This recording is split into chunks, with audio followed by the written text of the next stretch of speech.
Okay, welcome to another episode of Warriors Whiteboard Wednesday. Dacian Miller here from Warrior Concepts. Where are we? East Central Pennsylvania.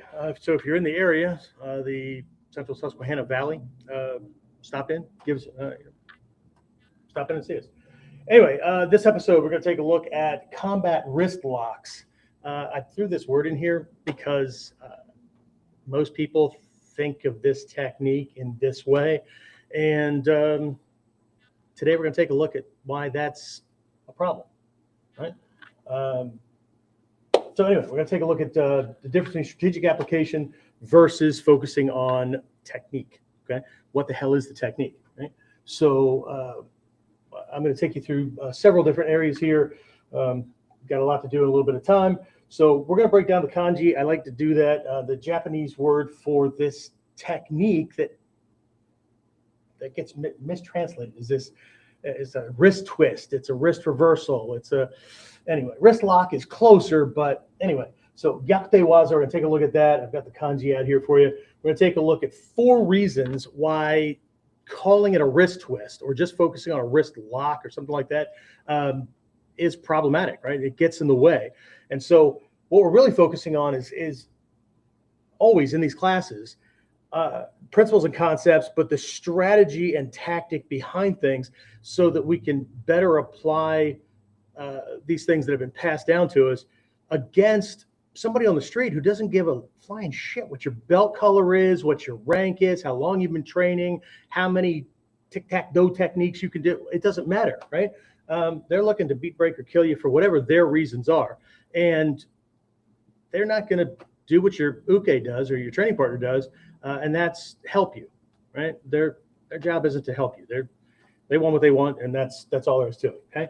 So what we're going to do is we're going to take a look at just sitting down the other day when I was thinking about this class, and it was actually, this class was designed originally for my inner circle students that are in the mastery levels. So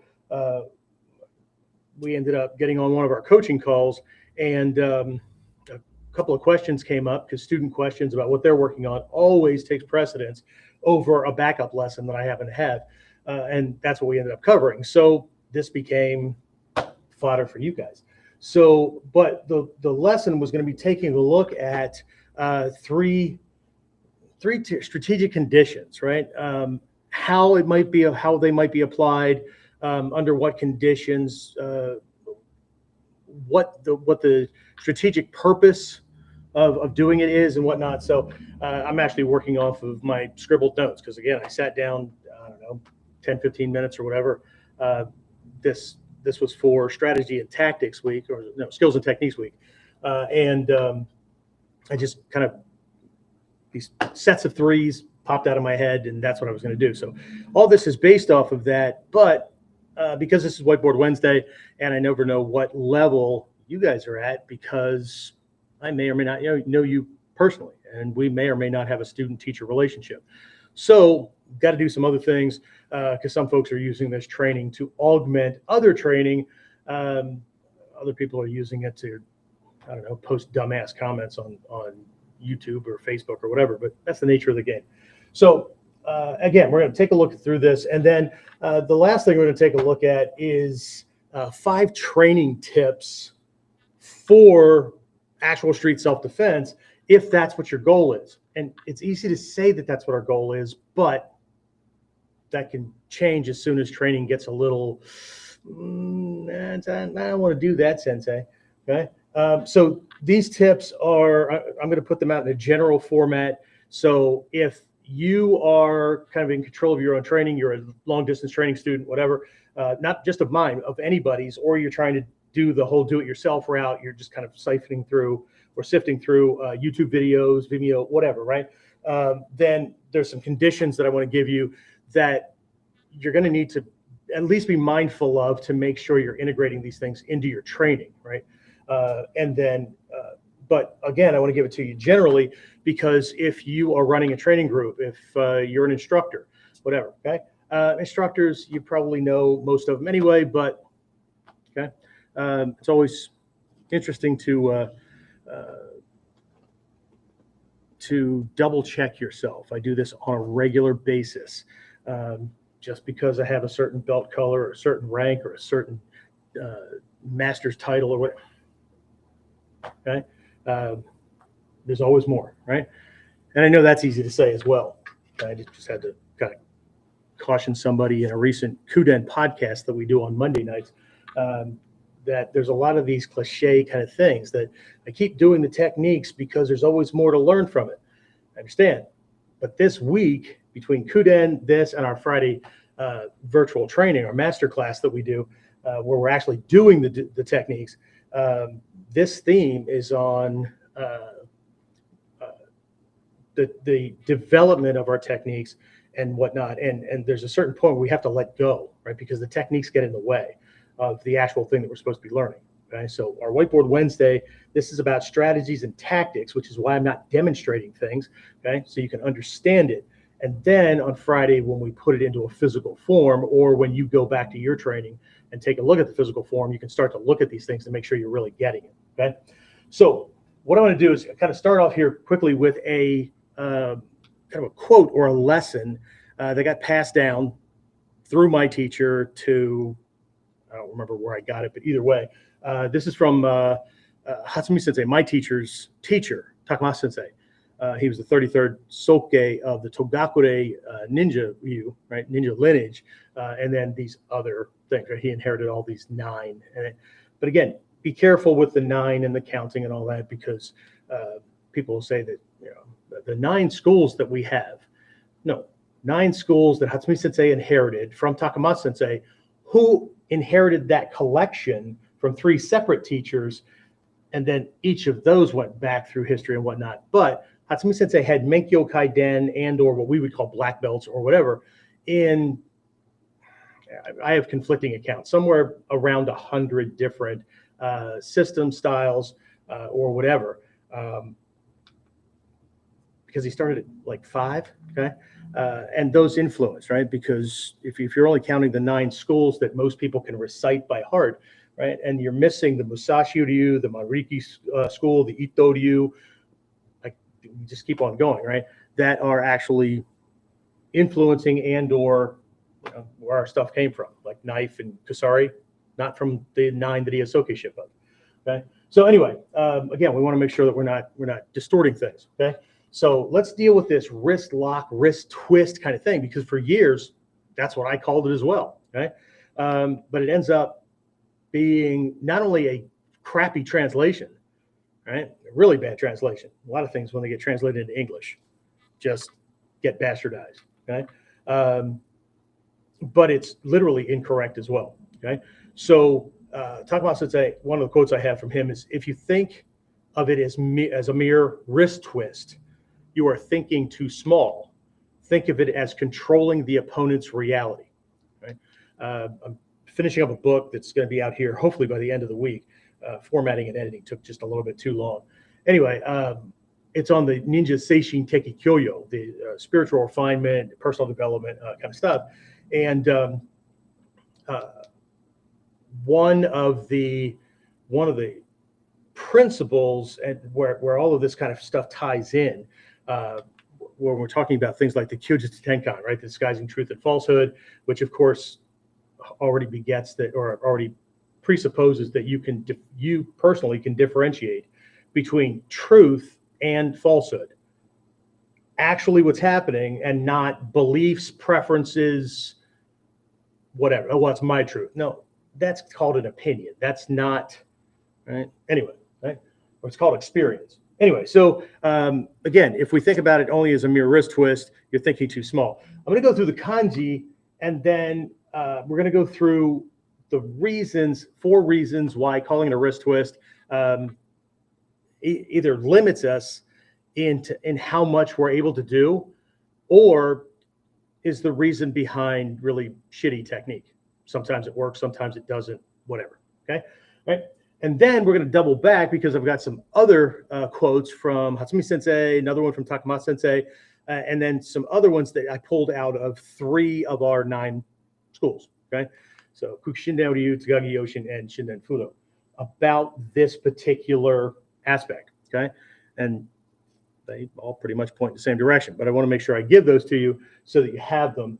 and then we're going to jump into like when to use them, how to use them, conditions for a setup, those kind of things, and then we'll finish up with the training tips. All right. So, all right.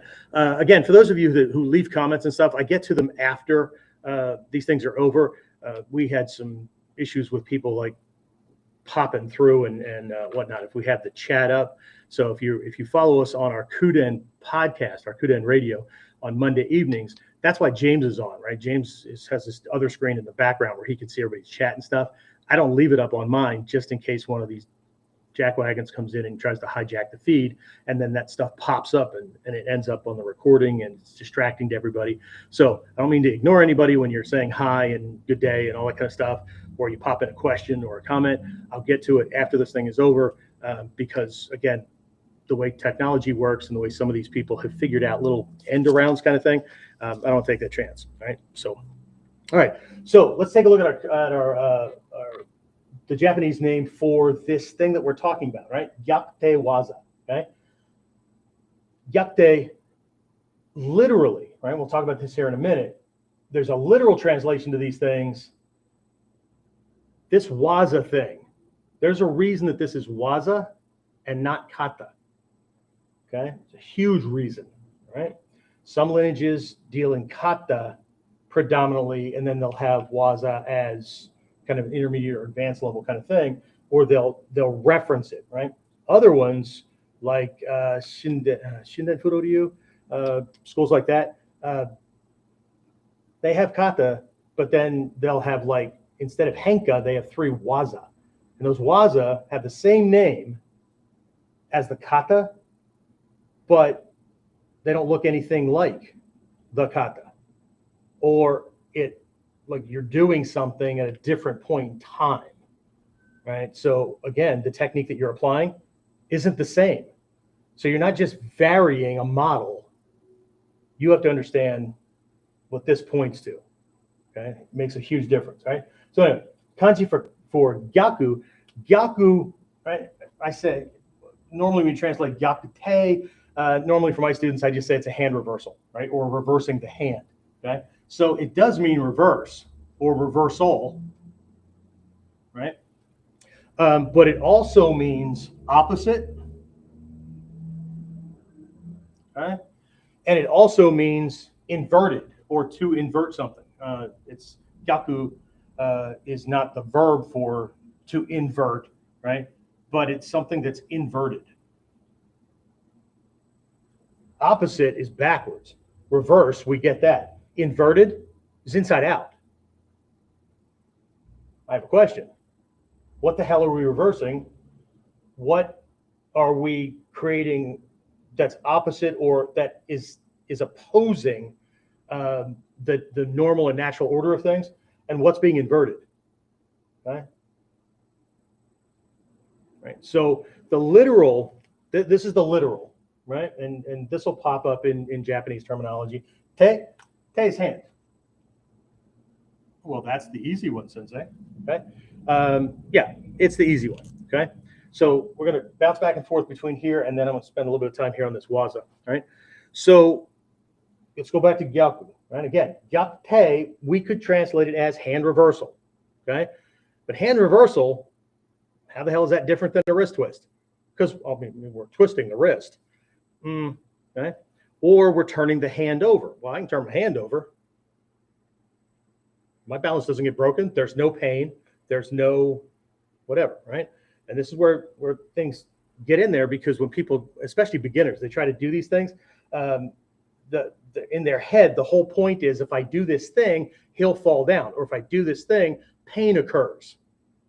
Right? But again, I'm going to talk about these limitations in thinking based on the definition and then based on the way most people, it's been my experience, most martial artists, most self-defense practitioners, even most law enforcement and security people who learn these things, they're using this wrist twist kind of idea. Okay, for those folks that keep jumping on, waiting for the monkey to dance and do things, if this is new for you, that's not going to happen. Right? This is a strategy and tactics, principles and concepts class. This is the shit that makes your techniques work the way they're supposed to work, without all the extra muscling and trickiness and all that kind of stuff. Okay. This is the stuff that makes it so that you can do less and produce more. Okay. This is not for most people because it's just too freaking hard. Okay. They don't want to have a lot of martial artists are just physically oriented. They don't want to have to think. Okay. Just tell me where to put my damn foot. Tell me how to grab them and how to do the thing so it's the easiest so I can feel good about having it. And then, they put all that torque in and that's all fine, right? You can put somebody down, but remember, we're talking about real world self-defense. Okay. On a battlefield, you rarely have to worry about what you did to take somebody down. On the street, I don't know about the country where you live in, but in mine, right? If it looks like okay, he threw the first punch or he did whatever, but you exceeded the self-defense doctrine, your ass is going to jail. And then you got a whole different self-defense situation to have to worry about. Okay. So anyway, that would be a reversed situation as well. Right? It'd be more than your hand that's reversed or inverted, if you know what I'm saying. Anyway, all right. So Gyaku, right? So the implication or the implied meaning behind this and what the kanji is pointing to is specifically in the martial arts is it's a movement or a technique that works against the natural direction or force of an attacker's motion. Okay. So, well, where the hell is hand or wrist or whatever in there? Okay. The question again is, what are we reversing? Okay. And I'm going to get to this with hand because I always tell my students, and I tell them the same thing that Hatsumi Sensei told me early on. My earliest Western instructors in this art told me, probably because Hatsumi Sensei told them as well, okay, that a Gray's Anatomy, or sometimes the camera angle's in a different place, but a Gray's Anatomy or any really, really good anatomy book, right? What they said way back in the day was Gray's Anatomy is the best ninja manual you'll find on the market. Well, that blows a hole in the tactics that some people have where they only buy books and stuff that say Bujinkan or Ninjutsu or whatever, right? But the more we understand how this machine works and what we're really talking about when we're affecting certain parts of the body, then we'll know what the hell these things are talking about. And even though back in the day, they didn't have this kind of science, 1,000 or 2,000 years worth of studying nothing but how the body works and how to keep in a strong position and how it doesn't work and how you can cause it to backfire on itself so that you can kill somebody else easily and you're going to be the hardest person in the room to kill. That kind of experiential knowledge is really freaking hard to beat. Okay. All right. So we're reversing something, right? This also points to an unconventional or an unexpected method, right, that disrupts balance and control. Okay. In ninjutsu, we always engage indirectly, never engage. When I say never, there's like 3 conditions that you would.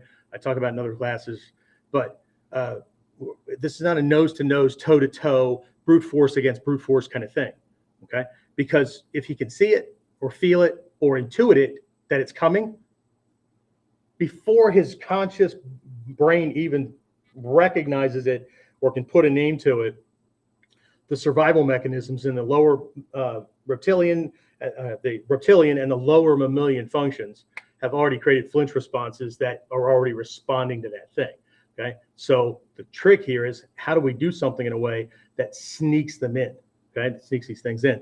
This kind of goes. I'm going to borrow it now. A quote that I have from Hatsumi Sensei is, "The technique should not be applied as a single movement." You know, like in a lot of martial arts schools or self-defense classes, he grabs and then we go, and then smirk at him while we're putting him down in pain compliance. Okay, that's what we mean by direct stuff. Right? Because as soon as I touch this guy's hands and start to apply some pressure, what's he going to do? Same thing you and I would do. Lock down or let go. Right? So, all right. So the technique should not be applied as a single movement, but as a natural flow of connection. If you're thinking about twisting a wrist, you've already lost the real essence of the technique and what it's all about. I added that little piece, but you get the implication. Okay. So hand, right? Te, hand, that's the literal meaning, okay? But what we're looking at in the martial arts and in the Gyoko school, we have a second set of Kihon Happo, okay? Not 8 techniques, which technically is Kihon Happan, if I were going to talk about literal Japanese. But, right, Kihon Happo, right? There are 8 fields of study, okay? Gaho, right? How the eyes work, how they can be tricked, how you can affect his eyes, all that kind of stuff, right? There's in the Gyokko-ryu, it's called Hoho, which sounds really funny in English, but Sokoho no Budo would be another phrase that is used in other traditions. Martial arts of the legs, right? Hoho, it would be like us saying Ashiho, okay? So martial arts are the way the legs work, how they are built and designed to move in a strong way, how they can be injured, those kind of things. Training in walking and balance control and weight transition and those kind of things, right? And looking at things as 12 pieces minimum instead of, oh, I got a left leg and a right leg. I got a left foot and a right foot. Okay, yeah, but the more of those more pieces we can break down and understand how they work, the more we're able to move. I'll stop moving my arms. It's more difficult to see that I'm moving my leg even from here, okay? Because this is what the bad guy is going to see with his peripheral vision when you're nose to nose, toe to toe, okay? So he's not going to see your lower body. But if you move like everybody else does when you take a step, well, shit, he doesn't need to see your legs. He just looks up here, okay? So anyway, so there is this shuho. There's a category called shuho, okay? So shuho is about the hand, okay? But by implication, it's also the arm in general and all the parts, how the shoulder works, the elbow works, the wrist works, the joints and the digits, that kind of thing, right?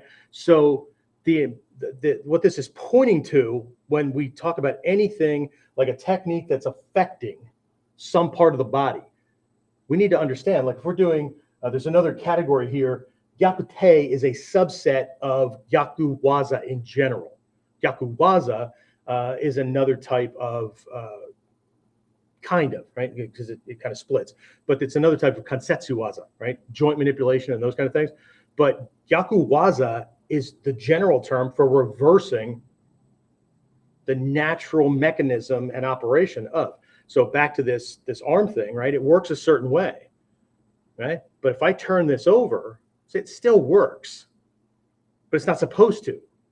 I have to have, what I'm doing is I'm attacking the wrist in a way that locks or otherwise controls the elbow and the shoulder, okay? Because if you're doing proper Kansetsu Waza, right, joint manipulation, okay, to affect any joint, the way the technique is designed to work effortlessly, you have to have control of the other two. They can't be moving and adjusting, which is why when people think of a wrist twist and they twist the wrist and they can't figure out why they keep twisting it, and their partner's not, they're not in pain, they're not going down or whatever, it's because you don't have anything. If I do this properly, which regardless, Hongyaku, Takeori, Omotegyaku, Uregyaku, doesn't matter. If I do these things properly, and I have control of these, which means they can't adjust when this gets turned over, okay?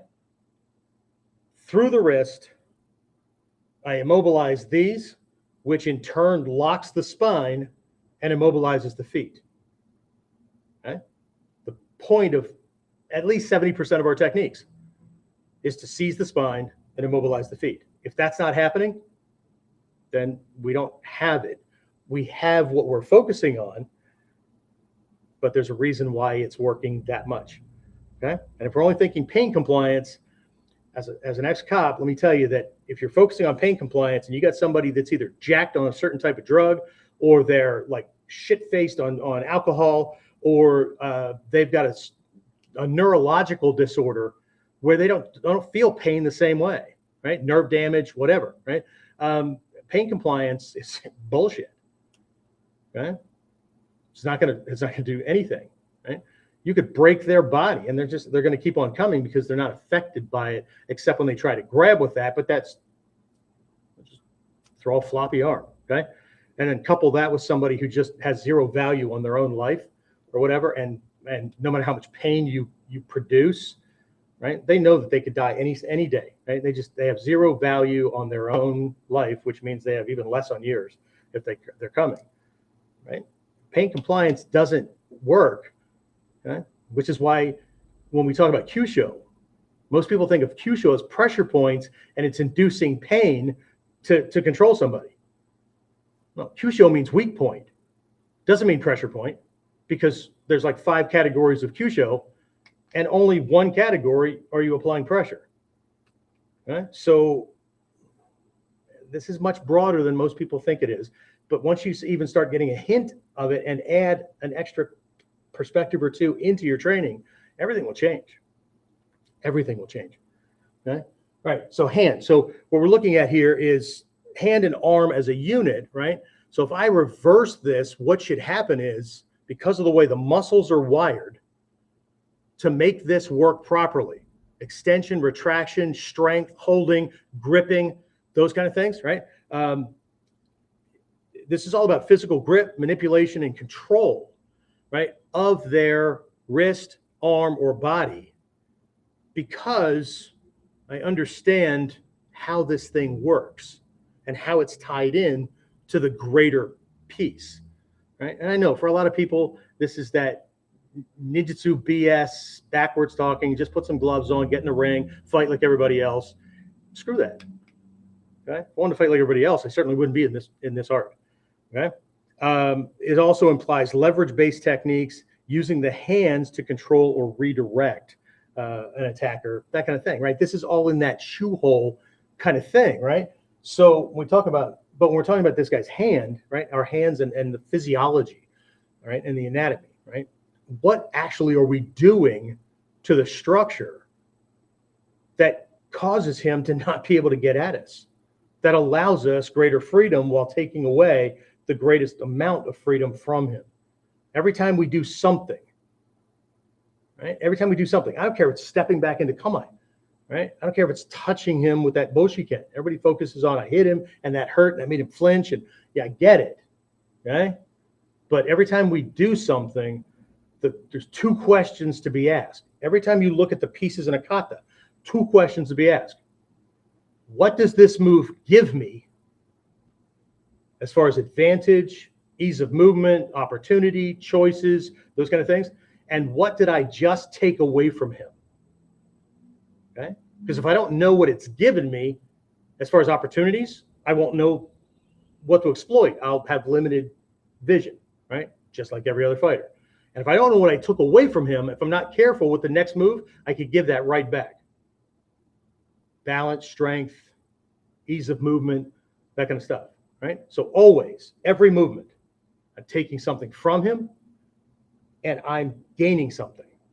If not, it's still neutral and he's still coming, and I'm going to have to do that again. If nothing else, I took away from him, I took away a win where he hit me, and that affected how I'm going to move my body because of the pain response, or something that's broken, or the brains got shook around, or whatever. And what it gave me, right, was another opportunity to try again because I made it miss.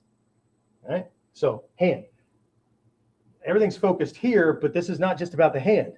It's about the hand, the wrist, the elbow, the shoulder, the spine, the body in general, his ability to move his feet, right, to step, okay, that kind of thing. So here we are at Waza. What the hell, right? Waza, again, easily translated. You can freaking look it up, right? It's easy, right? It can be translated as technique. I thought kata was technique. No, kata is form or example or a scenario, because there's 2 different kanji we could use for kata in this context. Certain martial arts use one. We use one that points more toward an example of a situation, experience, or a scenario, not just a form, although there's a translation on it that's form. Okay, for this one, technique, right? So kata are built of waza. That's an easier way to think about it, but kata are examples of potential and how you could manage the bubble and link your basics together and things like that, right? It's an example of how you could resolve a technique or resolve an attack scenario, those kind of things, right? A waza, that's something different, right? This is, without these strategies and tactics sessions, we're not talking about waza. So technique, skill, or method. Well, Sensei, I thought one of the definitions for jutsu, like ninjutsu, whatever, was method. Yeah, I know, but okay. So, but what the hell are we talking about here? Because that's okay. So it's a method or skill or a technique that involves twisting the wrist, turning the hand over, reversing the, still missing it. Yeah, I know, because it goes beyond that. Okay. You know, if we in English talk about our family, right? Everybody understands a family, typically speaking, right? Mom, dad, and I know there's different types of families: mom, dad, kids, maybe some pets, whatever, right? Or two moms, two dads, however it works out. Okay, it's amazing to me how often I say something that triggers people that are supposed to have big balls and thick skin. But anyway, but we're missing the point when we talk about a family, because, well, how the hell is that different than just a group of people standing around where it's two adults and a couple of kids and an animal or two? Right? How's it different from a group? So we understand there's a blood or a legal connection or whatever, because adoption's in there and all that, right? But there's a feeling, there's a connection that bonds and binds these people together that creates a certain dynamic, right? And that's what's going on here, right? So literal translation, literal meaning of waza is technique, skill, or method, but the implied meaning in a martial arts context, right, is a principle-based execution of a movement, not just a mechanical application. Okay? We are executing on a principle by maneuvering the body or the hands or whatever. So this goes back to when I ask students, I understand you're turning the hand over, but what are you doing to him? Well, I'm twisting his wrist. That's not what I asked. Everybody can see that you're turning the hand over and the wrist has a little bit of a twist to it. I get it. What are you doing to him? What does that movement do to him? If you can't answer that question, then you're not in principle-based thinking. You're still chained to set techniques that may or may not work because we're just doing a mechanical thing. Shit, we can turn our own wrist over, twist our own wrist. Why didn't we fall down? Right? So it's also a strategic tool that varies depending on timing, structure, and purpose. Okay? So what then is a gyakute waza? Gyakute waza is a principle-based control mechanism that uses a certain structure, in this case, manipulating the hand-wrist area in a way that removes his ability to not only control his arm, but makes it more difficult for him to maneuver the rest of his body because his spine is stuck.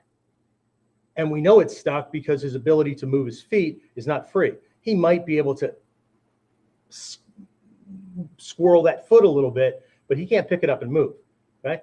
Interestingly enough, that one of the litmus tests for correct kamae, okay, is in any kamae, whether I'm in shizen, modified shizen, I got one foot slightly forward, one foot slightly back, ichimonji seigan, gyokoryu ichimonji, doko, soko, katate hichi no kamae, whatever, right? Okay. In any kamae, the litmus test that I was given as a white belt was, if I cannot step or kick with at least one leg without moving my torso first, my kamae sucks, because I'm stuck.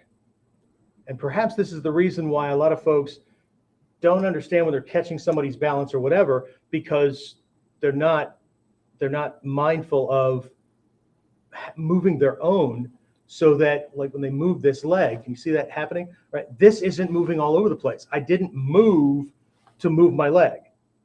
That didn't move back as I shift to kick, right? The leg comes up and there's little to no tail up here, right? It's very different, all right?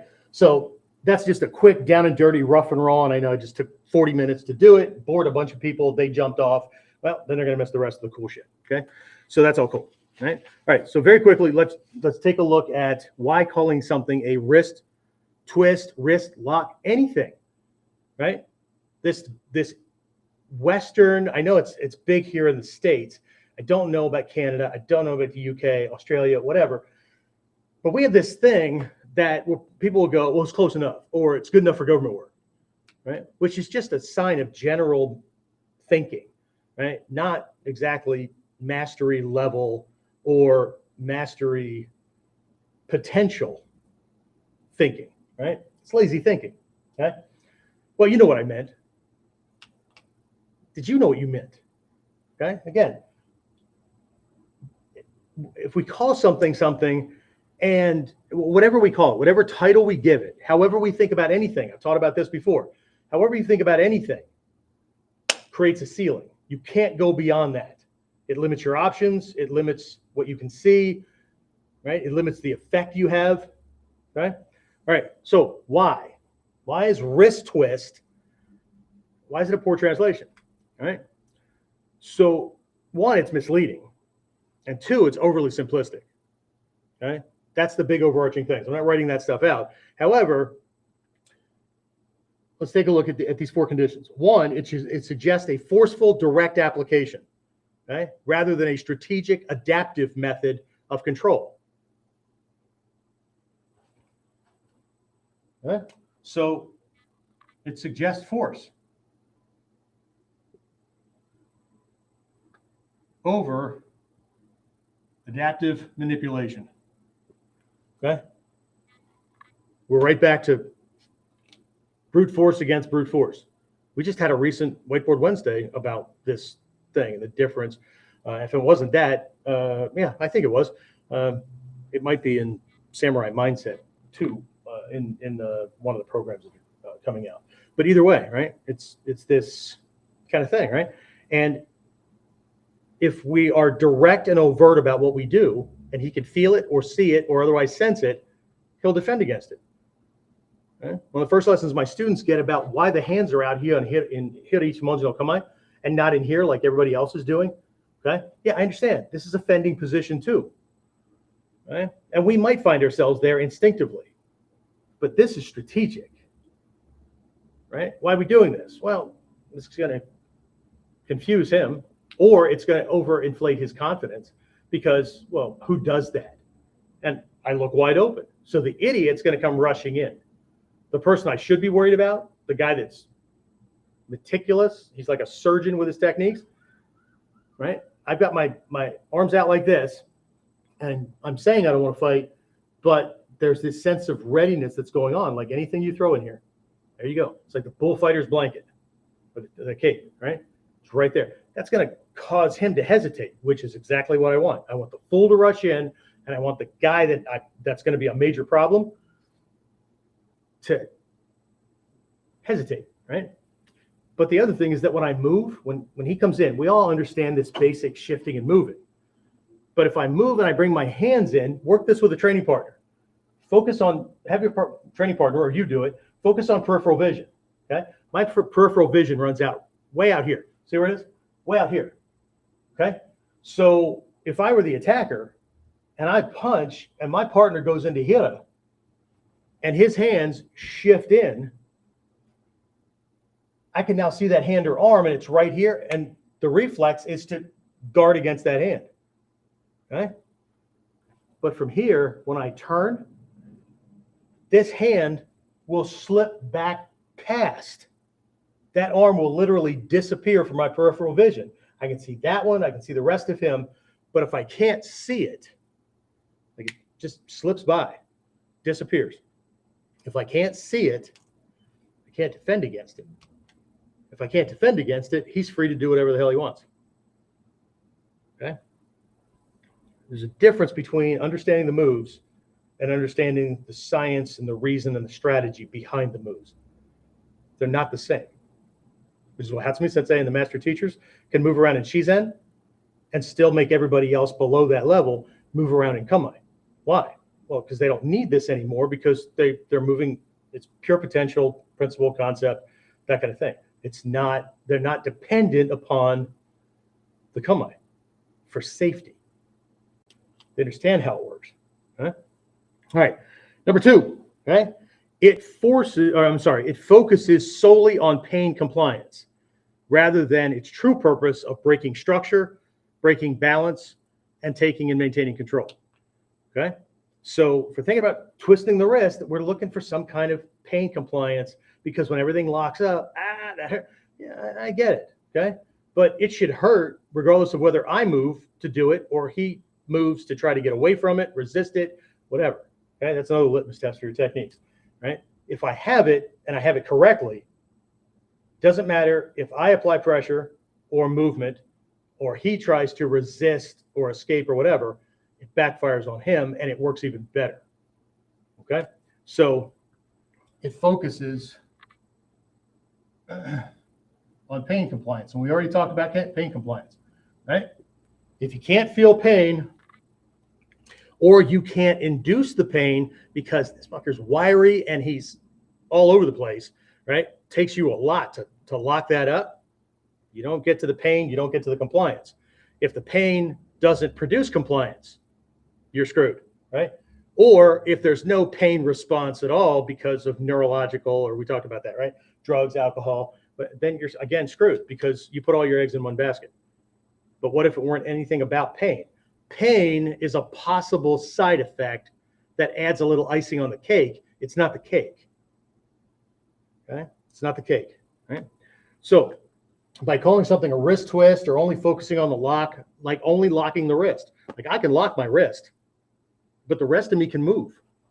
I can move, but my wrist, I can't move my hand, can barely move my fingers. So locking the wrist is not what people think it is. Okay? Lock or twisting. We've already done the twisting thing. It's not the same. Right? So calling something wrist twist, wrist lock, whatever, it doesn't account for the tactical nature of what actually makes a gyakute waza. Gyakute waza. What makes it a waza? Okay? Which is about positioning, it's about leverage, and it's about timing. It's not just about twisting the wrist. Okay? So it doesn't account for strategy. What else did I say? Strategy, leverage, and time. Positioning, leverage, and timing. Okay? It's caveman.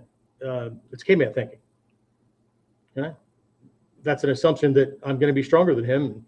No matter how much he resists, no matter how much bigger than I am than he is or whatever, that I'm going to be able to turn it over. You could execute a gyakute with his hand upright. Okay? If you're shaking somebody's hand and they bear down on it, okay? If you just grip it a little bit and you know the angle that this has to be on for a hongyaku, and you drop below it, right? You create a hongyaku this way. Okay? Remember the kyonapo? Happo. 8 ways, 8 directions, not just the infinite stuff. So can you apply any technique? Can you roll? Can you step in kamae, whatever, in any of 8 directions? Easily. So can you apply hongyaku, omotegyaku, takeori, uragyaku in any one of the 8 directions? Not just flip it over and crank down, not just turn it over this way. Okay? Talk about that here in just a bit when we get over here. Okay? And number 4, it limits perception of how and when these techniques can be used. Okay? Limits your perception. And if it limits your perception, remember what I said about the bad guy? If he can see your wrist or hand right here, or your forearm, right? He's going to instinctively cover it and guard against that thing. So you're going to have a hard time getting it if you're not faster, trickier, whatever. But if it slips behind, you can't see it, he can't perceive it, then he can't do anything about it. Whatever we perceive, that's the options we think we have. So anytime you've ever heard somebody say, like I did that thing because like I didn't have any other choice. Okay? Well, he didn't have any other choices because he couldn't perceive or didn't train himself or wasn't open to other potential options. Or there were options that he would not take. Okay? It's a problem in like date rape. Okay? Even if the girl was trained, she has a harder time the deeper the love connection is, because as much as she wants this person off of her, there's an inner inhibitor where she won't harm them. Love is his way in. Love is her limitation. Okay?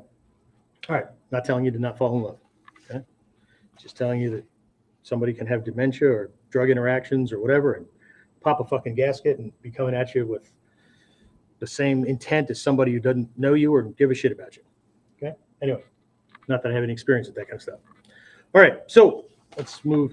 So let's jump back over here to some quotes before we jump to the strategic conditions. I'm going to fly through those babies because I want you to get where I'm coming from when it comes to tactics and strategies, and from an obvious to we're going to go into an area. See in these things is going to go into areas that most people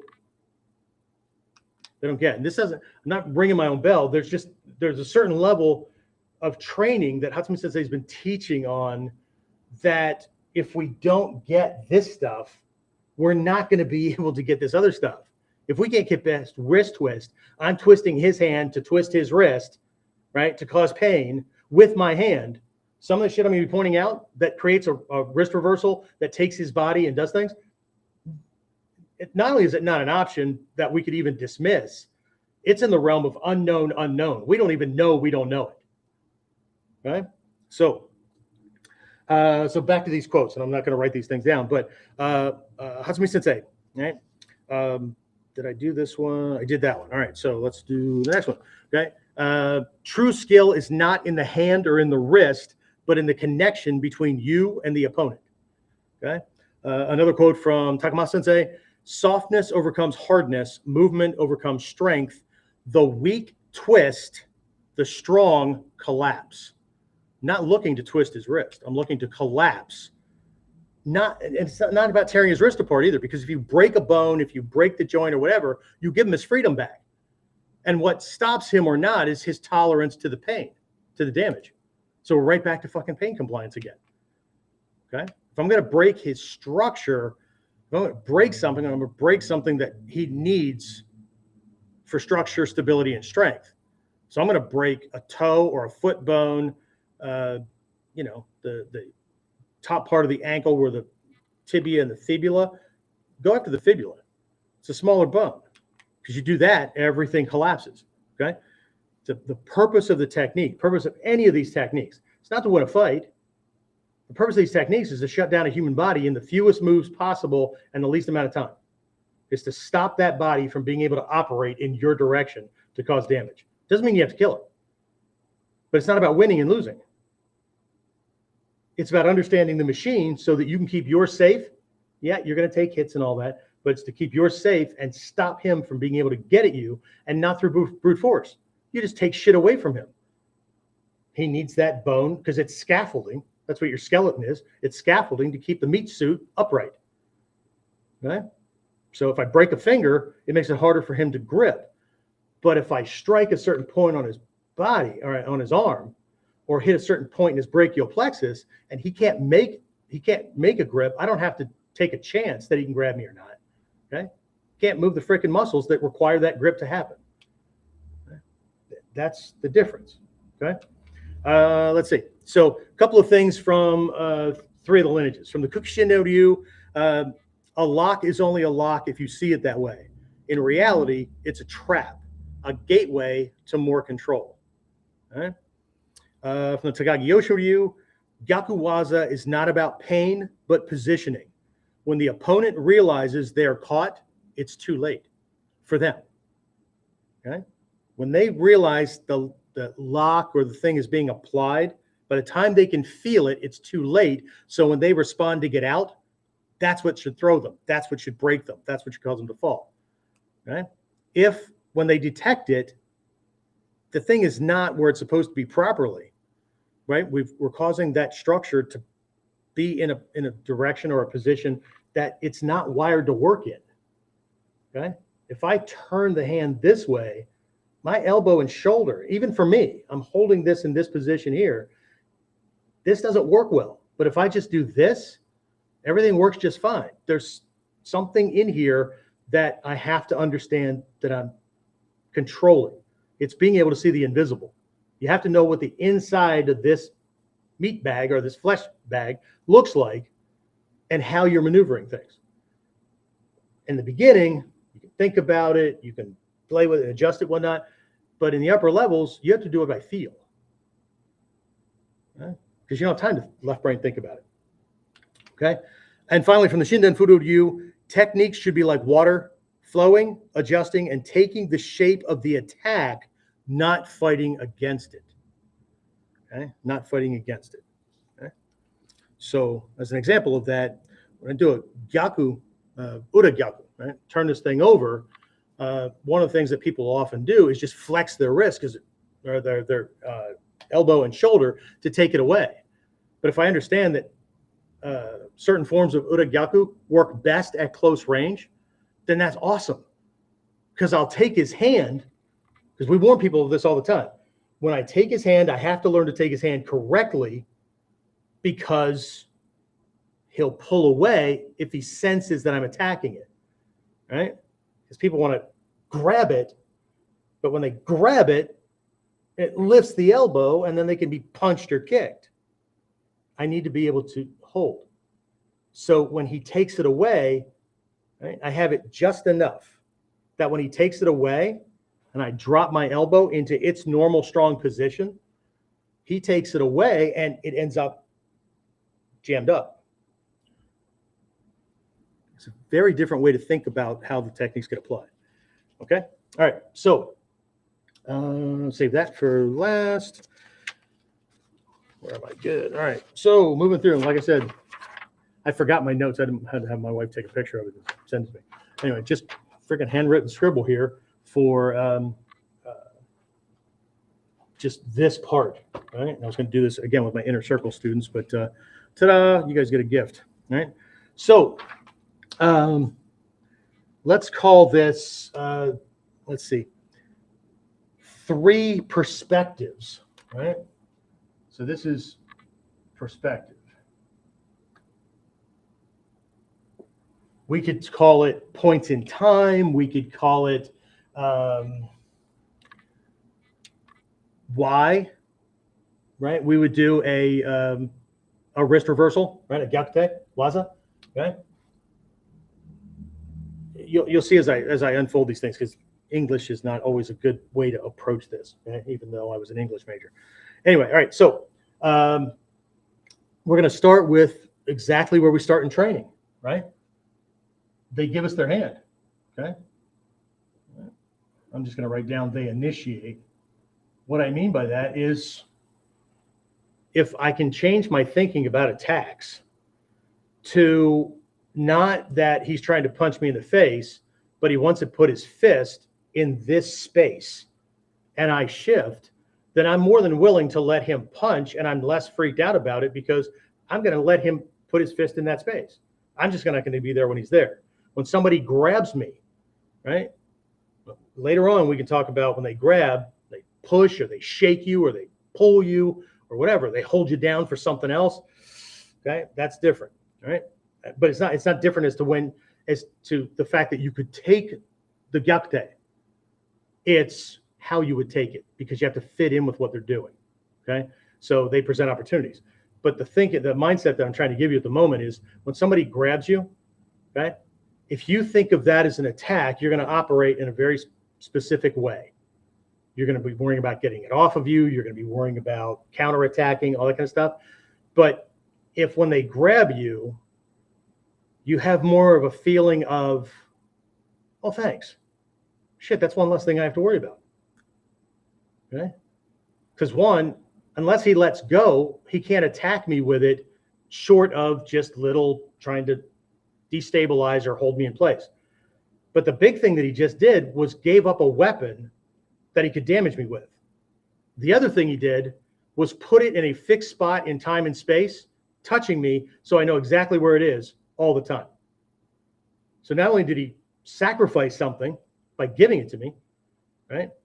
He also removed it from his arsenal to be able to damage me with it. And he put it in a place where I don't have to find it. I don't have to worry about it. And I know exactly where it is. So when I want to take it, I know exactly where it is. So it doesn't matter where he grabs me. It doesn't matter. Okay. So it's just a different mindset, right? Okay. Number two, it's what I'm calling a Hodoki situation. Okay. Hodoki is an escape, right? Hodoki is an escape, right? So te Hodoki, hand escapes. It's normally, wrist grab escapes. Is he really grabbing your wrist, or is he grabbing you in a way that locks your wrist, immobilizes you? So if you understand Gyakute Waza, in the advanced levels, when we do a wrist grab, right? When most people do a wrist grab, what do they grab? Right here, right? He doesn't have me. He has the skin. He doesn't have the elbow, the shoulder. Somebody grabs my wrist, punch him in the face with the other hand. Kick him. You're not immobilized.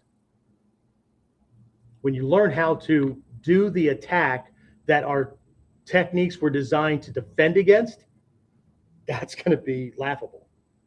Okay? Because he doesn't have you. You're not immobilized. No matter how tight he grabs, unless he has the wrist hand unit and grabs in a way, it's going to be difficult for you to see how it's happening here, but there's a bone junction in the wrist that if I know that it's there and I jam it against itself, they can't move their elbow or their shoulder. They can't move their elbow or their shoulder. I have their spine. They can't move their feet. So when we do wrist grabs, it's kind of like catching a sword or using a knife when you're cutting, little finger, middle, ring finger, middle finger, this kind of thing. But what you're doing is applying this, you see the displacement, right? My hand's normally like this way. And when you have it, you have to play around with this. When you have it, you have a Hongyaku. And they have little to no movement here. And when you get this right, they can't just punch you in the face. They can't just kick you. They can barely move their feet, right? So again, there's another application for things, but that's kind of inside out because this class is about defending, okay? So Hodoki. So it doesn't matter if it's a wrist grab. It doesn't matter if I'm, doing Hanbo or Joe or whatever, and he grabs the stick, or you're a cop and he grabs the asp or the riot baton or whatever that you're using, right? Or you draw your firearm. He goes to like immobilize it.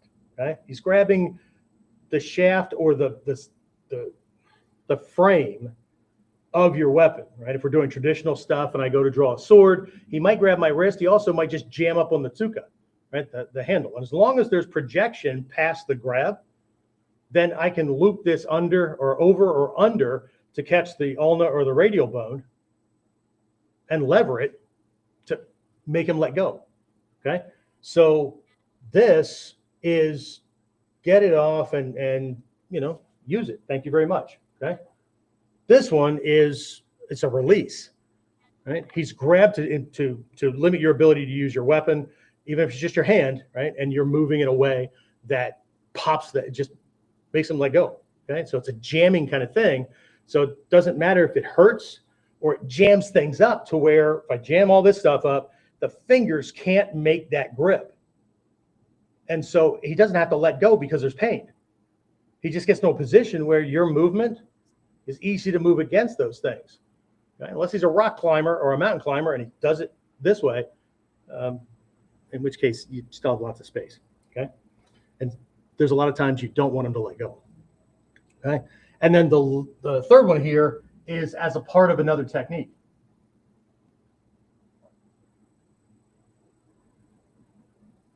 Okay, it's a part of another technique. So I do there's a, I think it's in the Gyoko Ryu Churyaku no Maki. There's a kata where you're applying an omote gyaku, right? Is it batsugi? Anyway, catch this thing and you do this, okay? There's one where you initiate an omote gyaku like a lot of people do in self-defense classes, and then your partner doesn't let go and you're like, okay? You do it to signal to him he should pay attention to this, right? So when you do this and he locks down, right? So I do this and then I pop him in the temple or the TMJ with a kopoken, okay? And then maneuver, I move around so that this application causes this to happen. I'm not trying to take him down, right? I'm causing a lift and getting this part to become more parallel to the floor. And then I can toe stab right into the kidney or the base of the spine, lift his feet up in the air and drop him on the ground. And if he is, I don't know, ancient samurai where he's wearing weapons on his, in his sash, he's, who knows, he stole shit and it's, he's got, I think he might have a, throwaway in the back here tucked into his waistband or whatever. Okay. Same reason I would do an uragyaku and then sweep the leg and take him forward. If I think he's got that gun in a hoodie pocket or whatever, I'm going to drop him on that freaking steel weight. If I drop him backwards, it'll crack his hip assembly, the pelvic bone, right? If I drop him forward, it's going to punch low on the gut, into the hip folds, maybe a little bit, depending on the size of the gun that he brought with him, right? So anyway, as a part of another technique. So I'm not really trying to take him down with it. I'm not even trying to get pain compliance. I'm using it to manipulate his body to get him in another position, right? There's a technique I teach my students where as they're progressing forward and they start linking more and more techniques together, cross-side wrist grab, we move like we're just kind of break the grip, but I double back by doing a shito across the top of this, right? And pass it back. So it throws his arm out this way. So what I'm doing is it's like catching a baseball in the mitt, tossing it to the other hand so that you can throw it. So I'm moving, tossing, and what I'm doing is I'm moving the arm because I'm right here for a ganseki. So when he comes back to continue the fight, he just gave me the throw, okay? So it is the technique. It's an expedient to free us up so that we're not caught or stuck, and it's just a part of a movement that allows us to set up, control, or otherwise create or lead to another technique. It doesn't have to be more than just brief second, bang, done. Okay. All right. 3 moments in time that we could do this. Okay. So now we're going to look at moments. We'll call them opportunities. Okay. All right. So first one, it's real simple. Again, I said I was starting from basics, then I'd move forward. Okay. What do I have on that one? Oh yeah, as a grab release. As a grab release. I'm not talking about he grabbed my shirt and I do a pressure point kind of thing, or I do a leverage thing to make him let go, and then I apply. No, I'm talking about using the gyakute to make him let go. Okay, my hands come up. And then I just place this against the top part of his hand right here and shift, drawing back. And that rolls his hand over while simultaneously pinning it to my chest. But for new people, when you do that, often you'll lose it. It'll let go. But it's just another way to get him off your clothing, right? Turn it over. If he's grabbing me more this way, right, I might come up from underneath this way, or kind of encapsulate the hand and then shift and turn the body. This really helps if you use the hachi, the apex of your chest, right? The high point right here, as an extra hand. Hachi means shelf in Japanese, and in our art, it's used as an extra hand. So you pin it, and then you're not just doing everything with your hands, okay? So the way I move my chest helps to maneuver that, and then that flips him over, and it creates this moment where he's now off, and he has to come back, but I have all these openings, right, to get him. Okay. Second one is as a grab pin. So this plays off almost the same way, but let's say I am trying to do the conventional version where I shift, I break his grip, right? Hit this little uragyaku, omotegyaku, depending on the lineage, right? Pressure point right here, kyusho, right? And make him let go, and I start to turn to get it, but he slips out. And as I feel him slipping, I just pin it to my chest. Remember what I said about using chest as an extra hand? Just pin his hand on, and then I just turn, right? Practice having your partner just put his hand on your chest, and then practice doing your sanshin footwork to go from one side forward, ichimonji, to the opposite side forward, ichimonji, and watch how much that arm turns over. Okay? And then the third one is as a catch. We can catch it. Okay? But to do this, we have to understand that either like he has a failed grab kind of thing where he tried to grab me, I moved, and as he's retracting, right, his hand goes from this and then it's opening up on the way back. So if I get out of the way and then follow it, I can catch it, right? One of the first ways I was taught how to do a takeori was to get out of the way and put my hand against the back of the forearm way down here, and I'm sorry, way up here, and then just slide down his arm with my hand in this position, right? So he makes a fist. See that shape, that angle, right? So instead of trying to grab it and then do it, slide it down and it snags. And then when he tries to retrieve it, that's when I drop my elbow. So I'm not moving my hand to move his hand. I'm moving something bigger with bigger muscles while he's trying to defend himself with smaller muscles. Okay, it's indirect. Okay? So I'm catching it. Or if you ever done a technique or something like that where your partner stumbles and they have this little moral response, hands open, arms flailed to catch the balance, there's some hovering or floating going on with these limbs for like a microsecond. It's like right there. And you can just catch the hand. Okay. So, but this requires studying more than just like how to turn a hand over. Okay.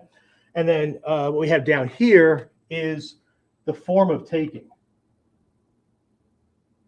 Okay. How we're taking it. This is no different from rolling or the break falls or whatever, specifically rolling, right? In the Tenshi Jin Ryaku Maki, in the scrolls and whatnot, right? You're supposed to be able to do your rolls two-handed, one-handed, no-handed. Same thing. I could take him two-handed, which is the general form in the earlier stages of most lineages. I can take him one-handed, which is Tagagi Yoshin, Shinden Fudo, that kind of thing, where I have to be able to apply the lock with only one hand, okay? And no-handed. All right. You had me all the way to that, Sensei. Now what the fuck are you talking about? Like Jedi mind science, right? So you're going to, and he's just going to flip himself. No, okay? I could be going to, if anybody has the original, I'm trying to remember. I think it's in the original Quest video, number 2, maybe. Because I think number 1 is on Koto School. Number 2, maybe on Gyoko. Like there's other ones on Gyoko that's been done later on. But in the section on the Torite Waza, right? You will very quickly see as the Kyonapo that in the Gyoko-ryu itself, where the idea of Kyonapo comes from, there's more than 8 Kyonapo. Right? There are at least 8 versions of omotegyaku. Okay? So one of them is, if you imagine like shifting to do a mushadori, this thing, right? Not this one, right?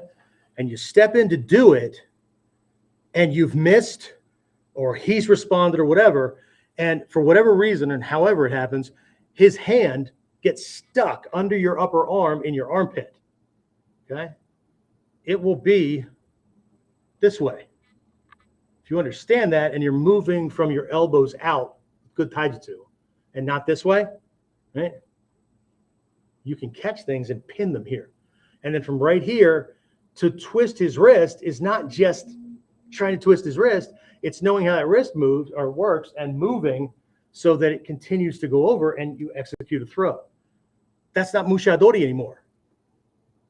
I don't care that your arm was in place right there. It was omote gyaku with your body without using your hands. Okay? Or he reaches out and grabs my lapel, right? And I hold this thing in place this way, right? And then whichever direction, you have to feel where you're going and what lock is set up and whatnot, but just turn and execute a roll. You can't let go. So as your torso turns over, guess what? That's going to turn way farther over than you could ever do it with your hands. Okay? Be careful in training because this will break necks. It'll drive somebody's skull right into in a bad angle. Okay? So be very, very careful. What other one do I have here? Let's see. Could get stuck in the fold of the hip, like during a takedown, doing an arm bar or whatever. I'm bringing this thing around. The arm bar is this way, right? So what if I directed his hand this way to the top of my thigh so it's against it upside down, and then I sink and lean forward so that my torso and thigh come together, right? And the hip fold really close in here, right? So don't talk about the fat guy. It's not way up here. It's not way down the thigh, right? I was doing this thing when I was way thinner in the fold, right? If you pick up your leg, if I put my hand right here and pick up my leg, my hand is pinned. So you can do that and then shift to add that. So if he's really working against that thing and trying to resist the armbar that you're doing, just do it to another, just do this because he's busy fighting something where always get the attacker to fight where the fight's not happening. Okay. What else do I have? Roll without holding on. From Asuka, right? I could be down in this leg defense position. Somehow I got knocked down, or who knows? I'm at the freaking beach and this asshole comes up or whatever. And I shift into Asuka, leg defense position, and my feet are up, heels are pointing at him, and I'm kicking or trying to keep them in between. And maybe it's not the beach because I'm going to talk about having long pants on, right? And he grabs the cuff of my pants or low on the pant leg, right, to move that thing out of the way. Right? All of your joint locks in the upper body, everything you can do to the arm, mushadori, onikudaki, gyakutes, omote, ura, whatever, right? Okay, you can do the legs. But everything you can do to the hands and arms, with the hands and arms, you can do the hands and arms with your legs. So if he grabs my cuff, based on position and feel, I'm going to take my foot or my lower leg up and over or under radial bone or ulna and maneuver my body to apply pressure and put the gyakute on that way. You're not going to have the same kind of maneuverabilities if you're standing, but you can get him long enough that you can take your other leg, right, and attack what's in front of you to further destabilize him. So that's up here with the as a part of another technique. Okay, so anyway, let's wrap this up very, very quickly because I have these 5 things that you can institute or be mindful of when you are learning self-defense, and also if you are actually teaching, helping a friend, whatever. Okay, so again, think beyond twisting the wrist. If you are helping somebody learn this stuff and you say twisting the wrist, they're going to think of turning this around. Does the wrist get twisted? I'm not going to say no, and I'm not going to say yes, because there's 5, but there's 3 ways to lock the wrist, right? Or to jam it or to lock things so that you affect things, right? It's just like a airplane's control stick. Okay, we've got pitch, we've got yaw, and we have rotation. If I only think in terms of twisting, I'm only ever going to be doing rotation. But if I can do 2 or all 3 of those things to the wrist, there's nothing he can do to get out because I've reversed his strength and his ability to move the arm because the muscles aren't wired for that position. Okay, so thinking about twisting it is only one of those 3 ways to jam up that mechanism. Okay, all right. So 1 is to use gyakute as a means of control, not just pain compliance. Right. control, right? Not just pain. As a matter of fact, if you're doing this for a while, stop thinking about pain altogether. Don't even worry about if it hurts him. Worry about if he can move in your direction. Worry about if he can step. Okay, that's your litmus test. Number 2, understand how structure and balance play into applying these techniques. Okay, said that. Focus on balance and structure. Okay, is he able to move? Okay, number 3, see it as a gateway technique that leads into throws, locks, or escapes. Instead of seeing it as the all or nothing kind of thing, right? Kind of like, gateway drugs leading. Anyway, right? So see it as a gateway to other techniques, locks, holds, throws, but I punches, kicks, whatever. Okay. Number 4, train adaptability, right? Adjusting the grip, angle, and pressure for different reactions. Okay. So train adaptability. Okay, adaptability, right? Just like with Kyusho, right? If I'm doing a pressure point, right? If I press 90 degrees into this nagare point and I cause that pain response, right? The shoulder does something very specific because the body is trying to move 180 degrees away from the pain, from the damage, from the threat. But if I cock my finger back like I'm cocking the hammer of a pistol, my shoulder moves differently. If I extend it in an angle, like I'm scooping forward, right? Like I'm trying to brush up against the bone in there, this way, my shoulder moves very differently. Okay? So if I cut it sideways, my shoulder moves very differently. Other side moves very differently. So if you understand these things, right, just like the Kyusho, the technique is a tool and a mechanism for controlling his body. Just like the one quote. If you think about twisting the wrist, you're thinking too small. You think about the technique controlling his reality, controlling his experience, controlling his ability. No matter, this is not controlling his intent. He can still want to kill you, kick your ass or whatever, but if he can't get at you to do it, it's kind of like the Black Knight in the Monty Python thing. Chop off his fucking arms and legs. All he's got is talking smack. And what's he going to threaten you with? Come back here and put your kneecap where I can bite it, so I can make good on my threat that I'll bite off your kneecaps. Okay, this is control, ladies and gentlemen. This is not Thugfest 101, hoping for the best. Right? This is learning to control our world because we understand the principles and concepts and the laws that govern reality. How's the human body wired? How does gravity affect the body? And how does that play into balance? Motion, weight transfer, all kinds of stuff, right? Okay. And then finally, we'll wrap this up with recognize the strategic moments in time where you could apply the technique effectively. Okay. So recognize the moments. Not what am I doing, not how am I doing it. How I'm doing it is going to be based on when and whether it's an option, right? What's my end result, right?